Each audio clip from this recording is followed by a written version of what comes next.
Russian forces have launched a powerful counteroffensive in the Kursk region, marking a significant escalation in the ongoing conflict with Ukraine. The response comes in the wake of a major Ukrainian incursion that has been described as one of the most substantial attacks on Russian soil in decades. Over the past week, Ukrainian troops have breached the Russian border, prompting an immediate and forceful reaction from Moscow. Russian military assets, including Sukhoi Su-34 bombers, have been deployed to target Ukrainian positions. According to the Russian Defense Ministry, these operations have resulted in the destruction of 35 Ukrainian tanks, 31 armored personnel carriers, 18 infantry fighting vehicles, and 179 other armored units.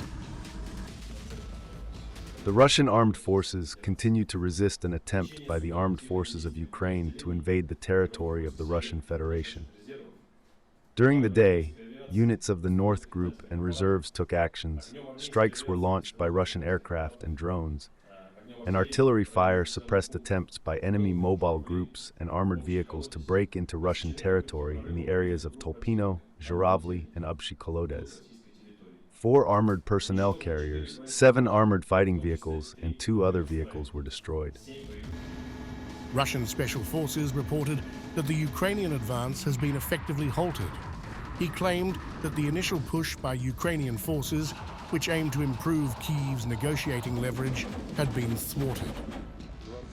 Kursk's acting governor, Alexei Smirnov, confirmed that Ukrainian forces currently control 28 settlements within the region. However, Ukrainian officials have reported controlling a larger area, approximately 1,000 square kilometers. At the United Nations, Russia expressed dissatisfaction with the international community's reaction to the Kursk offensive.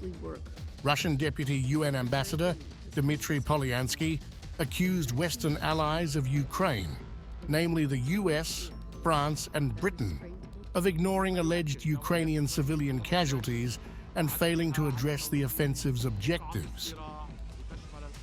We haven't heard a word of condemnation of these actions from the Western sponsors of the Kyiv regime, who continue to cover up the abhorrent crimes of their puppet, he said. I would be grateful for the explanation how intentionally targeting civilians serves the goal of disrupting attacks on Ukrainian territory, given the fact that there were no military objects or infrastructure in the area, he added.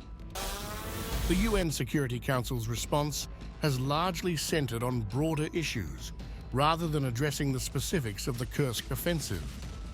Both Russia and Ukraine are bracing for the next stages of their respective strategies, with significant implications for the region's stability.